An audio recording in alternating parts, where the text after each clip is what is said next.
Bismillahirrahmanirrahim. Assalamualaikum warahmatullahi wabarakatuh. Alhamdulillahirabbil alamin wassalatu wassalamu ala asyrafil anbiya'i wal mursalin wa ala alihi wa sahbihi ajma'in. Subhanaka la ilma lana illa ma 'allamtana innaka antal alimul hakim. Rabbi shrah li sadri wa yassir li amri wahlul 'uqdatam min lisani yafqahu qawli. Amin. Allahumma faqihna fid din wa 'allimna at-ta'wil wahdina ila sawa'is sabil. Allahumma waffiqna lima tuhibbu wa tarda waj'al akhiratana khairan minal ula. Radina billahi rabba wa bil islami dina wa bi Muhammadin nabiyya wa rasulah. Alhamdulillah, syukuran kita panjatkan kepada Allah Subhanahu wa taala di atas segala kurnia nikmat Allah taala kepada kita. Salawat salam kepada junjungan besar Muhammad sallallahu alaihi wasallam.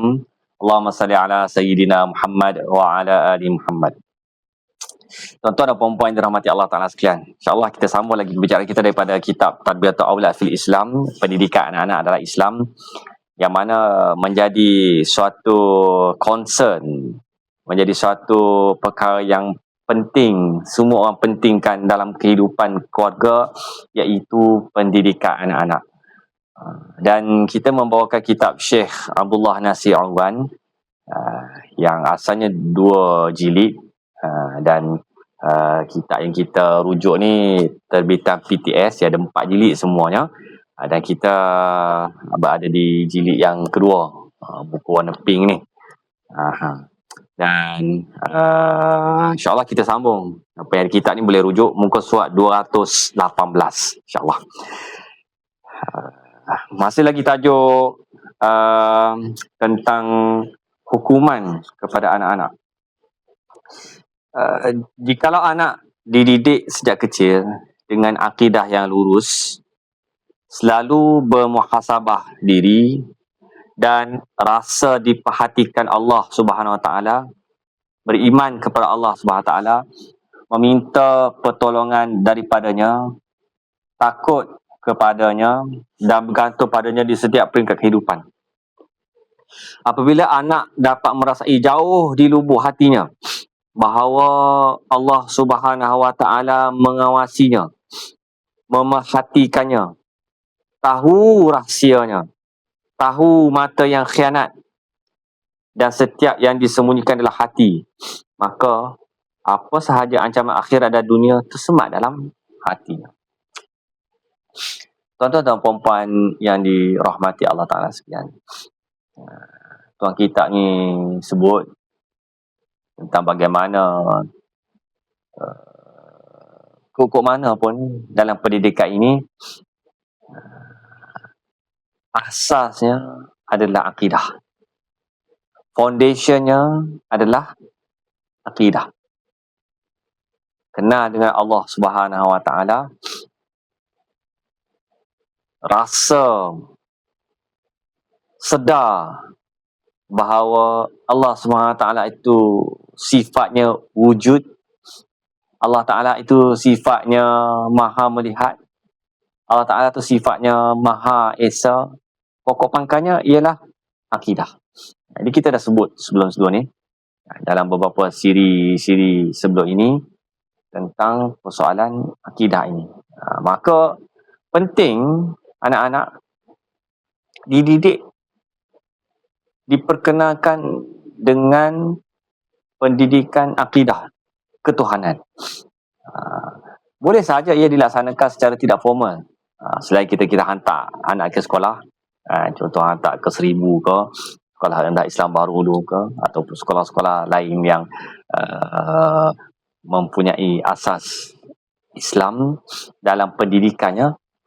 Jadi kita boleh juga membuat pendidikan secara tidak formal, di rumah, ketika berjalan-jalan, ketika bersia-sia, sikit pengalaman lah kan. Anak-anak pun, kita pun dah ada anak-anak ramai dah, anak pun dah besar kan. Semasa kecil kita boleh contohnya kita bawa pergi berjalan, bersia-sia kan, tepi pantai ke. Kalau kita di Penang ni, di Kedah ni kan, tepi bendang ke, jogging petang-petang, pagi-pagi jogging kan. Kita boleh selitkan perbicaraan kita dengan anak-anak melalui alam ciptaan Allah Subhanahu Wa Taala, burung-burung yang sedang berterbangan, tumbuh-tumbuhan yang kita lihat dengan mata kepala, bagaimana semua alam ini diciptakan oleh Allah Subhanahu Wa Taala yang esa, dengan kudratnya yang esa. Allah Subhanahu Wa Taala menciptakan alam ini, menunjukkan kuasa Allah Subhanahu Wa Taala. Jadi secara tidak formal, kita sebagai bapa, kita sebagai ibu menerapkan keimanan akidah dalam diri anak-anak kita. Selain itu, ancaman seksa dalam Al-Quran juga meninggalkan kesan dalam jiwanya, tingkah laku, pergaulannya. Pada ketika itu anak menjadi orang yang baik dan berakhlak mulia. Selain beriman kepada Allah Subhanahu Wa Taala, penekanan juga harus diberikan kepada keimanan tentang hari akhirat. Seperti mana dalam kandungan Al-Quran itu sendiri, ada 3 asas penting dalam Al-Quran. Yang pertama tauhid, yang kedua risalah, dan yang ketiga ialah beriman dengan hari akhirat. Perkara beriman dengan hari akhirat ni, ketika Nabi SAW diutuskan menjadi Rasul pada umur 40 tahun di Mekah, perkara tentang beriman kepada hari akhirat ini adalah merupakan persoalan yang penting yang dipertikaikan oleh musyrikin Quraisy. Selain daripada mereka mensyirikkan Allah Subhanahu Wa Taala, mereka mempertikaikan tentang hari akhirat, tentang kehidupan selepas kematian. Dan ayat-ayat Al-Quran ini banyak menceritakan tentang persoalan akhirat. Maksudnya selepas mati, manusia itu mati bukanlah penghabisan. Bukanlah mati itu sebagai garisan penamat. Sedangkan mati ini adalah merupakan suatu jambatan menuju ke alam lain ini, menuju ke alam lain pula. Dan alam lain ini dinamakan alam akhirat, bermula dengan alam barzah, mahsyar, titian sirat, dan akhirnya kita semua akan menuju ke syurga Allah Subhanahu Wa Taala, insya-Allah, amin. Dan keimanan kepada alam akhirat ini memberikan kita motivasi untuk sentiasa jadi manusia yang beriman, manusia yang baik ketika di dunia. Kerana selagi mana manusia berada di dunia inilah manusia berpeluang untuk menentukan hala tuju hidupnya ketika di akhirat. Jadi anak-anak perlu kita ingatkan perkara ini. Mungkin antara cara contoh, kita boleh bawa menziarahi orang sakit, menziarahi jenazah, menziarahi tanah perkuburan, dan jadikan ianya sebagai satu tarbiyah secara praktikal. Anak-anak lihat dengan mata kepala apabila melihat orang-orang tua yang sedang sakit. Kita boleh selitkan cerita bahawa suatu hari nanti manusia kalau panjang umurnya sampai waktu tuanya, abi pun nanti akan tua, adik pun nanti akan tua, abang pun nanti akan tua. Kalau sampai umur tua lah, kan ada yang tak tampak sampai umur tua pun Allah Ta'ala dah jemput dia untuk kembali ke alam akhirat, kan. Tapi situasi tersebut kita boleh menjadikannya sebagai satu peluang untuk kita menyampaikan ilmu kepada mereka. Bawa ke kubur, kan. Lihatlah alam perkuburan. Di sana ada datuk kita, nenek kita, arwah dah semua, kan, moyang kita, generasi-generasi terdahulu. Nampak sahaja kita berada di tanah perkuburan yang sunyi sepi, tapi di dalam itu mempunyai kisah-kisah yang berbeza-beza. Ada yang duduk di dalamnya seperti raudhah min riyadil jannah, ada yang duduk dalamnya seperti hufrah min hufarin niran, taman daripada taman-taman syurga. Orang yang soleh, orang yang baik, orang yang buat amal, orang yang taat kepada ibu bapa, orang yang dengar kata ayah, dengar kata ibu, duduk dalam kubur, alam barzakh. Dia duduk dalam keadaan yang seperti mana raudhah dalam taman daripada taman-taman syurga. Orang yang jahat, orang yang sering engkar kepada ibu bapa, orang yang tak dengar cakap ibu bapa, orang yang malas mayang, orang yang mencuri, orang yang cakap bohong, dia akan ditempatkan dalam kubur nanti, hufrah min hufrin nar. Jadi kita bawa dia, anak-anak kita ni, kita melawat ke alam perkuburan, kita boleh selitkan ilmu tentang alam akhirat. Selain daripada kita hantar ke sekolah, di sana dia mendapat pendidikan formal yang boleh memberikan ilmu yang bermanfaat kepada diri, dan ianya merupakan bekalan yang sangat penting kepada pendidikan anak-anak. Al-Quran menggunakan pendekatan hukuman berbentuk ancaman dalam banyak ayat secara jelas. Tujuannya adalah bagi memperbaiki jiwa orang beriman dan mendidik akhlak serta psikologi mereka. Ayat-ayat ini banyak memberikan kesan yang positif terhadap jiwa, tingkah laku, pendidikan dan akhlak. Ada ketika Al-Quran mengancam hati menjadi keras sekiranya berterusan dalam kesesatan. Sebagaimana firman Allah Subhanahu wa taala, a'udzubillahi minasyaitonir rajim. Alam ya'ni lil ladzina amanu an takhsha'a qulubuhum li dzikrillah wa ma nazala minal haqqi wa la yakunu kal ladzina utul kitaba min qabl wa tala 'alaihimul amadu faqasat qulubuhum wa katsirun minhum fasiqun. Belum sampaikah lagi masanya untuk orang yang beriman, untuk khusyuk hati mereka, mematuhi peringatan, mematuhi pengajaran Allah serta kebenaran Al-Quran yang diturunkan. Allah Ta'ala tanya. Dan janganlah pula mereka menjadi seperti orang yang sudah diberikan kitab sebelum mereka, selepas itu ia melalui masa yang lanjut, maka hati mereka menjadi keras, dan banyak di antaranya orang yang fasik derhaka. Suratul Hadid ayat 16. Allah mengancam tentang manusia-manusia yang sebelum-sebelum ini, kaum Yahudi, kaum Nasara yang diberikan kitab tetapi mengabaikan kitab Allah Subhanahu wa taala. Allah Ta'ala kata wa katsirum minhum fasiqun, mempertikaikan kebenaran ayat-ayat yang diturunkan. Yang digunakan Al-Quran ini, janganlah kita mengabaikan Al-Quran ini, kitab yang Allah SWT turunkan kepada kita, seumpama kaum-kaum terdahulu. Kaum-kaum terdahulu yang asalnya mengikut kitab Taurat, Injil, tetapi mereka mendustakan kitab tersebut. Mereka mengabaikan isi kandungan kitab tersebut, dan janganlah kita umat akhir zaman yang digunakan Al-Quran juga tiba sama untuk mengabaikan ajaran Al-Quran. Ada ketika Allah SWT mengancam kemurkaan serta azabnya secara jelas, seperti dalam ayat peristiwa fitnah Sayyidatina Aisyah radhiyallahu anha.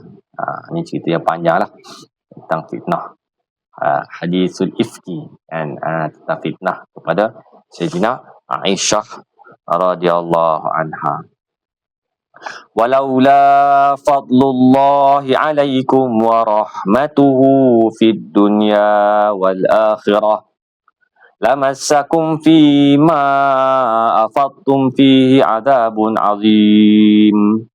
إذ تلقونه بألسنتكم وتقولون بأفواهكم ما ليس لكم به علم وتحسبونه هينا وهو عند الله عظيم ولولا إذ سمعتموه قلتم ما يكون لنا أن نتكلم بهذا سبحانك هذا بهتان عظيم يعظكم الله أن تعودوا لمثله أبدا إن كنتم مؤمنين. Dan jikalau tidak kerana adanya limpah kurnia Allah dan rahmatnya kepada kamu di dunia dan di akhirat, kamu pasti dikenakan azab, seksa yang besar, disebabkan kamu turut sama terlibat dalam menyebarkan berita palsu itu. Iaitu semasa kamu bertanya ataupun menceritakan berita dusta itu dengan lidah kamu dan memperkatakan dengan mulut kamu sesuatu yang kamu tidak mempunyai pengetahuan tentangnya. Kamu sangka itu perkara kecil, padahal di sisi hukum Allah adalah perkara yang besar dosanya. Dan sepatutnya semasa kamu mendengarnya, kamu segera berkata, tidakkah layak bagi kami memperkatakan hak ini? Maha suci engkau ya Allah daripada mencemarkan nama baik ahli rumah Rasulullah SAW. Ini adalah satu dosa besar yang mencengangkan. Allah memberi peringatan, pengajaran kepada kamu supaya kamu tidak mengulangi perbuatan yang demikian itu lamanya. Jikalau betul kamu orang yang beriman. Surah An-Nur ayat 14 hingga 17. Jadi kisah yang panjang lah. Dan kisah tentang fitnah yang berlaku terhadap Sayyidina Aisyah radhiyallahu anha. Jadi Allah Ta'ala tegur manusia-manusia ni. Jangan sampai azab Allah Ta'ala turun hasil daripada kerja buat kamu melakukan fitnah kepada isteri Nabi sallallahu alaihi wasallam. Balik carilah cerita tentang tentang fitnah terhadap Sayyidina Aisyah radhiyallahu anha. Allah Ta'ala memberi ancaman kemurkaan Allah SWT. Dia umat akhir zaman ni istimewa ni. Allah Ta'ala tangguhkan azab di akhirat.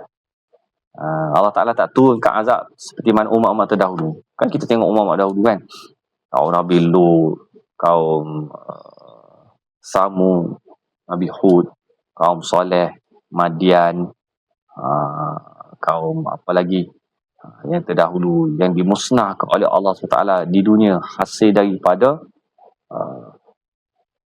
maksiat, hasil daripada penolakan kepada para Nabi, ajaran para Nabi.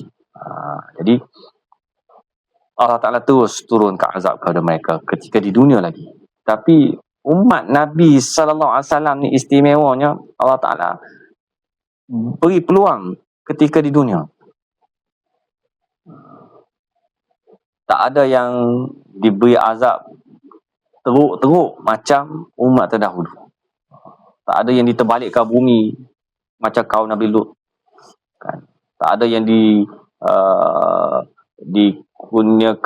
diberikan azab seumpama peti halilintar yang kuat sehingga mati bergelimpangan. Ada pun sikit-sikit lah. Kan? Itu pun pengajaran kepada orang lain. Ataupun seperti kaum Nabi Nuh AS, tenggelam habis semua banjir. Ini keistimewaan umat Nabi Muhammad SAW. Diberi peluang sehingga mati. Dan apabila mati barulah diazab. Dan ini merupakan satu pendidikan, suatu bentuk pendidikan. Ancaman kepada azab ini sebagai tarhib, sebagai suatu ancaman kepada manusia jangan melakukan maksiat kepada Allah SWT. Ada ketika aku mengancam dengan peperangan Allah Ta'ala dan Rasulnya. Ya ayyuhallazina amanu taqullaha wa daru ma baqiya minar riba in kuntum mu'minin. Wahai orang beriman, bertakwalah kamu kepada Allah Subhanahu wa Ta'ala dengan meninggalkan sisa dan tinggalkan sisa riba yang belum dipungut. Jika benar kamu orang beriman. Fa in lam taf'alu fa'dhanu biharbin minallahi wa rasuli. Maka jika kalau kamu tidak melakukan perintah meninggalkan riba itu, maka ketahuilah Allah dan Rasulnya akan memerangi kamu. Suratul Baqarah ayat 278 hingga 279. Ini bentuk hukuman-hukuman. Dalam Al-Quran ada pendidikan berbentuk hukuman kepada mereka yang ingkar. Jadi kita relate balik dengan sistem pendidikan anak-anak ni. Di mana anak-anak ni juga kita boleh ancam dengan bentuk-bentuk hukuman. Tapi hukuman yang tidak mencederakan, hukuman yang tidak merosakkan, mencacatkan. Hukuman yang patut-patut padatlah dengan budak-budak. Kan, dengan anak-anak.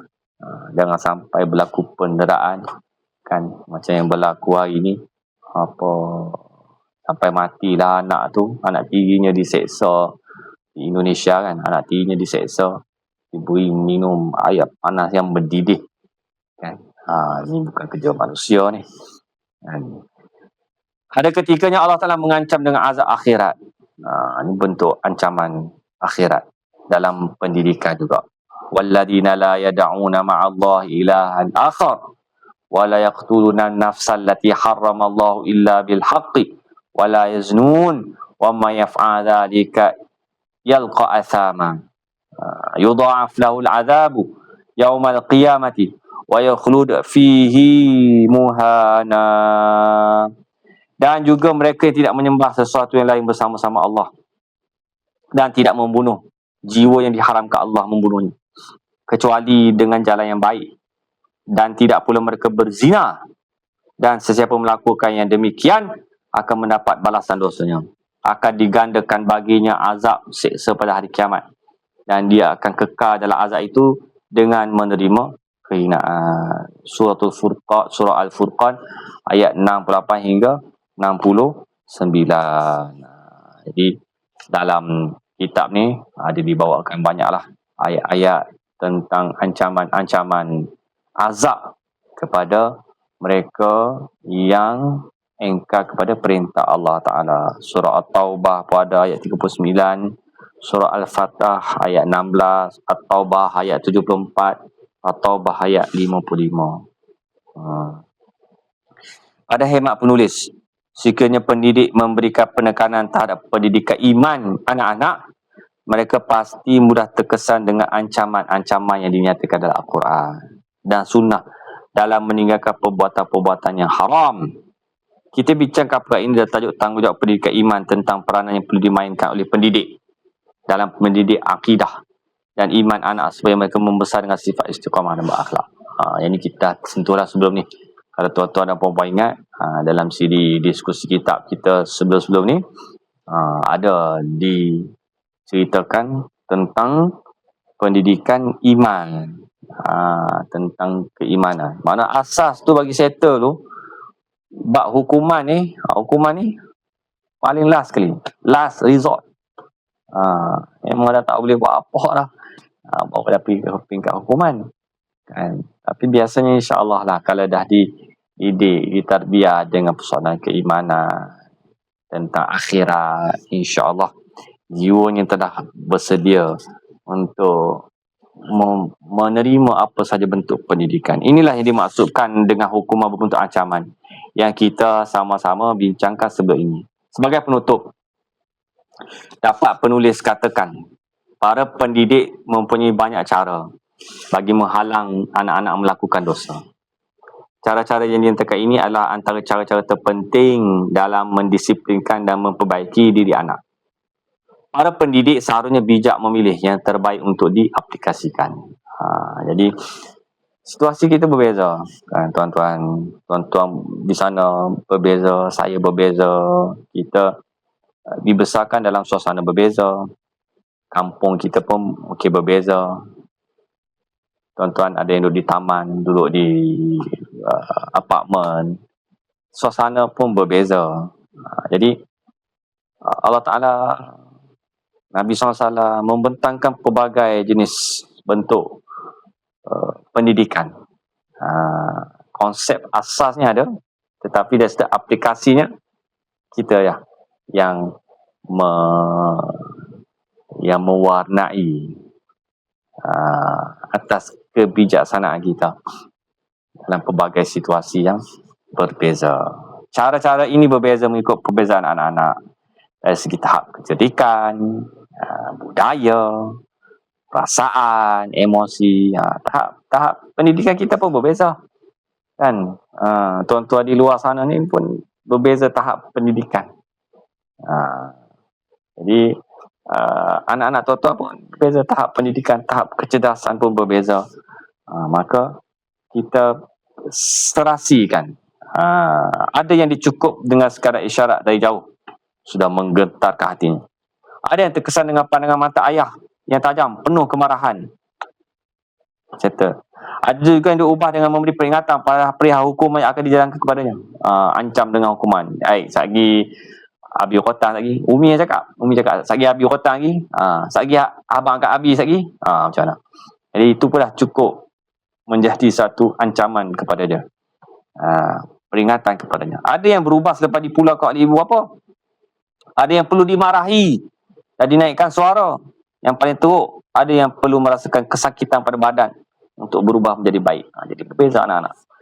Jangan pakai sekali arung. Anak kita ramai pun berbeza-beza. Kan? Ada 6 orang anak contohnya. Setiap anak itu berbeza pendekatan. Lelaki, perempuan, umur, peringkat umur. Jadi begitu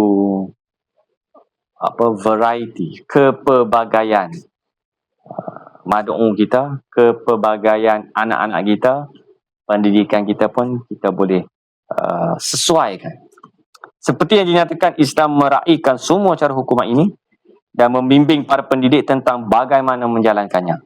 Di sinilah kebijaksanaan pendidik diuji ketika memilih cara yang paling sesuai dan terbaik untuk anaknya. Begitulah, insya-Allah lebih kurang